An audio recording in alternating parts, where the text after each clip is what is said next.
Tassy Rangbe, le roi artiste. Alors, pourquoi roi alors qu'on parle d'une femme? Bonjour Inès Mpo. Alors, bonjour Steve, bonjour aux téléspectateurs. Vous savez, quand on parle de reine, c'est souvent la femme du roi, en fait, qu'on appelle reine. Dans le cas qui est nôtre, en parlant bien sûr de Tassy Rangbe, il faut dire qu'elle a été roi, elle a régné, et elle a eu tous les attributs et les honneurs, en fait, dignes d'un roi.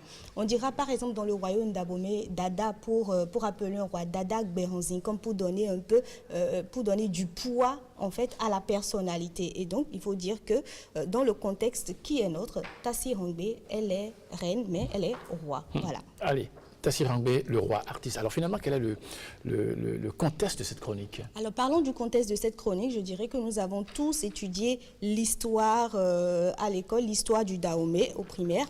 Et bien sûr, on nous a parlé du règne du roi Akaba, suivi de celui de son frère, voilà, le roi Agadia. Mais ce qu'on ne nous a pas dit plutôt, c'est qu'il y a eu un règne intermédiaire entre les deux, un règne très important dans l'histoire du Dahomey. C'est celui, comme je le disais tout à l'heure, du roi Rangbe, de la reine Rangbe si on veut, règne qu'on a omis de nous compter parmi les histoires officielles du royaume de Dahomey. Et pourquoi donc cette omission, puisque vous nous en parlez?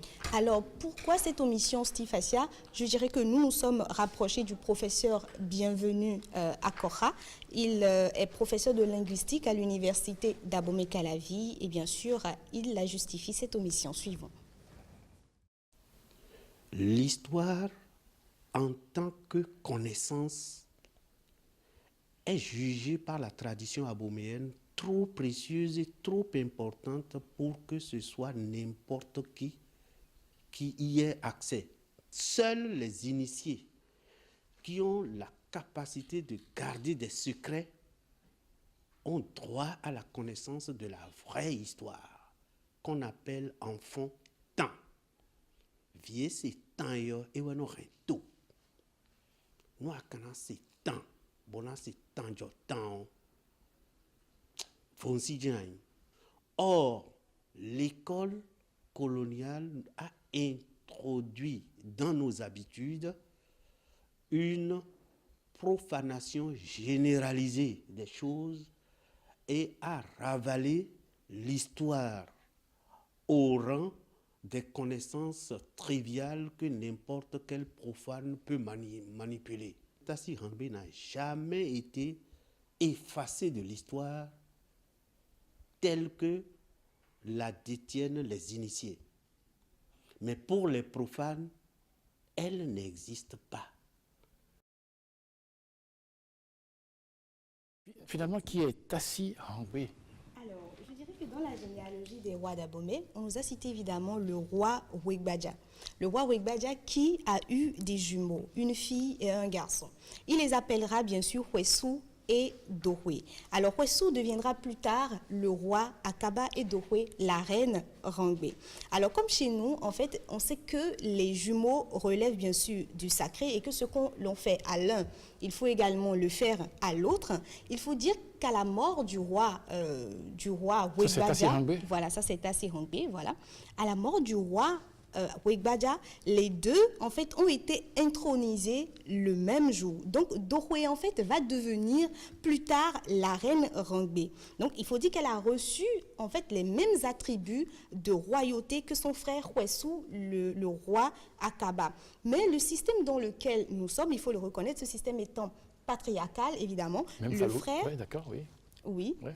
le frère jumeau, c'est lui qui va régner. Donc la princesse Dohwe, il faut le dire, elle était mariée à un notable de Dokba, Bobounu, on l'appelait, qui va prendre plus tard le nom de Aladaye, avec qui elle a eu 3 enfants. C'est important de comprendre tout ceci parce que nous allons revenir sur et revoir tous ces noms dans la suite de l'histoire. Elle a eu 3 garçons avec Aladaye, Médéonou, Semangblon et Tossa. Donc après les rites d'intronisation, elle a tout de suite pris très à cœur sa fonction de co-roi, je dirais. Et qu'est-ce qu'elle va faire? Elle va quitter son mari pour s'installer à la cour afin de participer à la prise de décision. Mais attention, le bien-être de son mari, il faut le préciser, lui tenait à cœur. Et donc, elle va vouloir être femme jusqu'au bout afin de pouvoir se consacrer pleinement à sa fonction de co-roi et également ne pas avoir de remords vis-à-vis de son mari, ne pas manquer à un autre devoir. Qu'est-ce qu'elle va faire? Elle a donné en mariage à son mari sa sœur pour lui tenir compagnie entre griffes, pour lui faire de bons plats.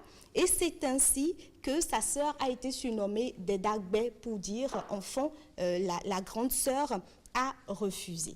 Donc, pour répondre à votre question, qui est Tassi Rangbe? Il faut préciser que Tassi Rangbe est un monument de l'histoire du Dahomey.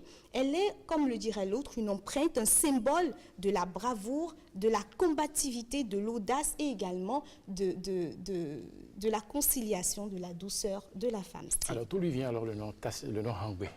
Alors, Rangbe, parce que à la cour, en fait, elle avait une particularité. C'était bien sûr sa voix d'or. Elle chantait, elle avait une très belle voix. Vous entendrez, elle avait un don pour l'art musical, il faut dire. Alors aujourd'hui, vous entendrez dire Rangbe Lomi Lomi. En fait, un peu pour expliquer cela, c'est de là, en fait, qu'est partie cette expression. Alors, l'art de chanter et de danser à la cour remonte bien sûr aux initiatives de Tassi Rangbe. D'aucuns diraient d'ailleurs, en fait, que l'initiative du Kwanlingan, c'est-à-dire... le griot?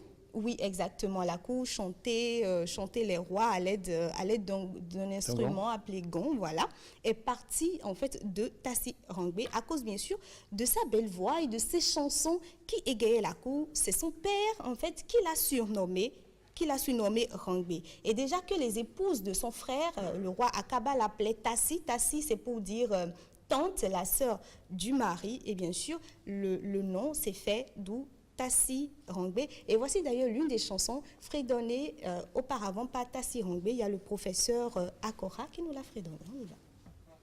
Akaba, Ouyare, c'est so toto, Bodode de Bezombo Maïkoua, Nyansounwa, Ouyare, c'est so toto, Bodode Zomaya, Mwe ou Mdomole, Kento, Wemiton Fala.